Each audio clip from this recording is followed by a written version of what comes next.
अस्सलाम वालेकुम नाज़रीन, आप देख रहे हैं जेके रेवोल्यूशन और मैं हूं आपका मेज़बान जावेद खान। नाज़रीन, जिस तरीके से कोविड की फर्स्ट और सेकंड वेव ने दिल में एक दहशत पैदा की थी और उसी दूसरी जानिब से अगर देखा जाए हाल ही में जम्मू कश्मीर के हालात जो है वो ठीक हुए थे, हाल ही में जो है पूरे हिंदुस्तान के हालात ठीक हुए थे, मगर अब जो है एक नया वेरिएंट जिसको ओमिक्रॉन नाम दिया गया है वो एक खौफजदा वायरस हो सकता है या नहीं। इसी सब पे हमारे साथ बात करने के लिए डॉक्टर नवीद नज़ीर साहब, क्योंकि अब जो है ओमिक्रॉन का नया वेरिएंट आया है और हमें खुद को भी बचाना है, हमारे माशरे को भी बचाना है। फर्स्ट और सेकंड वेव की बहुत सारे केसेस आए और उनसे लोग बड़े परेशान भी हुए, अपने घरों में कैद होकर रहते थे।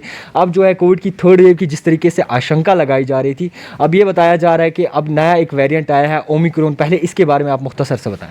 देखिए, ये जो कोविड का वायरस है ये कोरोना फैमिली से बिलोंग करता है, जिसकी एक प्रॉपर्टी ही होती है कि वो अपने आप में एक स्ट्रक्चरल चेंज लाता है जिसे हम म्यूटेशन का नाम देते हैं। तो इसकी म्यूटेशंस हमने पहले से भी देखे। जब पहला वायरस आया जो एक्चुअल कोविड-19 वायरस था, सार्स कोविड, उसके बाद काफ़ी म्यूटेशंस आए, अल्फ़ा, बीटा, डेल्टा, गामा। तो ऐसे ही ये एक नया जो एक वेरिएंट आया है जिसे WHO ने ओमिक्रॉन के नाम दिया है। इसमें जो है साउथ अफ्रीका में ये पहली बार डिस्कवर हुआ ये स्ट्रेन, क्योंकि वहाँ की जीनोमिक लेबॉर्ट्रीज़ ने इसमें पहले देखा कि ये वायरस है। तो उसमें हम देख रहे हैं कि उसकी इन्फेक्टिविटी पावर जो है या ट्रांसमिसिबिलिटी जो है वो बहुत ज़्यादा है।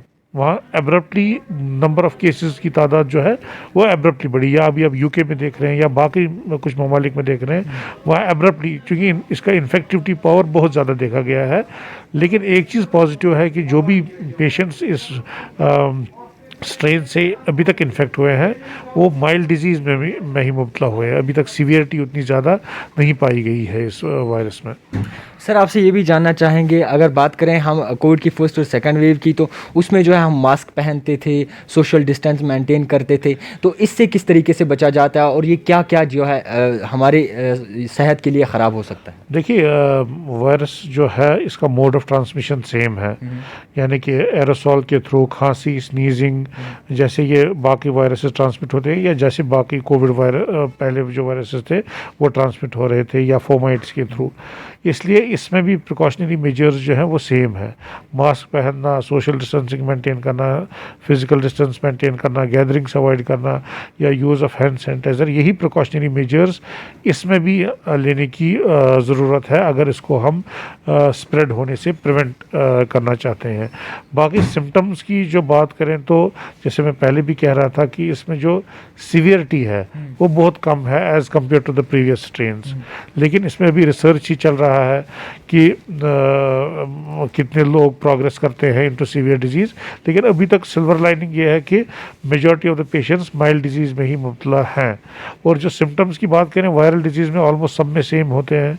जो कोविड के पुराने स्ट्रेन की अगर हम बात करें तो वैसे ही सिम्टम्स इसमें भी पाए गए कि हालांकि मेजॉरिटी ऑफ द पेशेंट जो है वो फीवर, सोर थ्रोट या पूरी बॉडी एक्स देखा गया है कि ये कॉमन सिम्टम्स हैं इस ओमिक्रॉन स्ट्रेन के।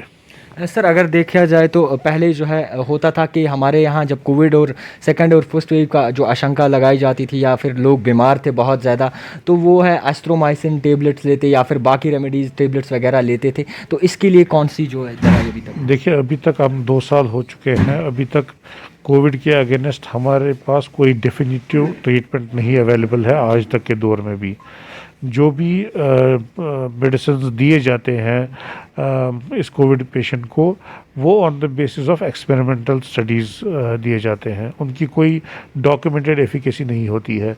इसलिए खुद से ट्रीटमेंट स्टार्ट करना मैं एडवाइस नहीं करूँगा। हाँ, अगर किसी को सिम्टम्स आ रहे हैं, वो पॉजिटिव आया है, तो उसको कंसर्न डॉक्टर के पास या वहाँ पे जो उसका सबसे क्लोजेस्ट कोविड सेंटर है वहाँ पे जाना चाहिए।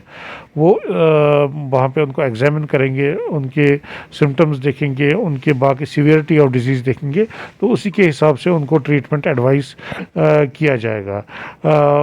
जो है बेसिक घर पे जो वो ले सकते हैं वो सिम्टोमेटिक ट्रीटमेंट ले सकते हैं फॉर फीवर, जैसे पैरासिटामोल वगैरह, या बाकी जो है खुद से दवाई लेना या कोई भी एंटीबायोटिक लेना एक पेशेंट के लिए ठीक नहीं होता है। इसलिए मैं एडवाइस यही करूँगा कि अगर कोई पॉजिटिव आता है, उसको कंट्रोल रूम से भी कॉल जाता है, उसको किट प्रोवाइड किया जाता है, और अगर किसी को सिम्टम्स हो रहे हैं तो उसको नियरेस्ट हेल्थ सेंटर पे जाना चाहिए और वहीं पे उसको डॉक्टर साहब एग्जामिन करके ही उसको फिर ट्रीटमेंट एडवाइस करेंगे। सर एक आखिरी सवाल आपसे पूछूंगा, जिस तरीके से जो है वैक्सीनेशन करते थे कोविड की फर्स्ट डोज और सेकंड डोज, क्या वो इन पे असर नहीं कर सकते? देखिए, कोविड का जो हमने पहले देखा कि जो हमारे इस टाइम अस्पतालों में एडमिट हैं पेशेंट्स, वो ज़्यादातर वही होते हैं जिनमें सीवियर डिजीज़ पाई जाती है, और मैक्सिमम हम यही देख रहे हैं कि या तो वो अनवैक्सीनेटेड हैं या सिंगल डोज वैक्सीनेटेड हैं।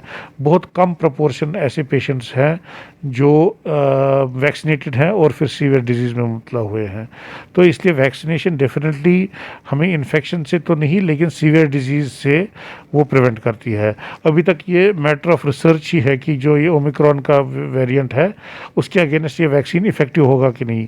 हालांकि इसमें जो है एक्सपर्ट्स का मानना है कि हो सकता है ये हमें जो एक एंटीबॉडीज़ हमारी बॉडी में डेवलप होती हैं, क्योंकि वो वैक्सीन के through against spike protein develop होती थी, क्योंकि इसमें म्यूटेशंस जो है मैक्सिमम स्पाइक प्रोटीन में ही म्यूटेशंस है।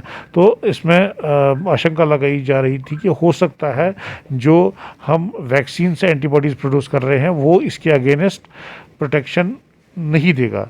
लेकिन ये अभी मैटर ऑफ रिसर्च है, अभी तक हमने इसका कोई ठोस सबूत नहीं देखा है कि ये प्रोटेक्ट नहीं करेगा। इसलिए अभी भी हमारे पास एक ही हथियार है अगेंस्ट कोविड, वो है वैक्सीनेशन और प्रिवेंटिव मेजर्स। चलिए बहुत बहुत शुक्रिया। तो नाज़रीन, हमारे साथ मौजूद थे बात करने के लिए डॉक्टर नवीद नज़ीर साहब, क्योंकि अब जो है ओमिक्रॉन का नया वेरिएंट आया है और हमें ख़ुद को भी बचाना है, हमारे माशरे को भी बचाना है। तो आप देखते रहिए जेके टेलीविज़न जावेद खान के साथ।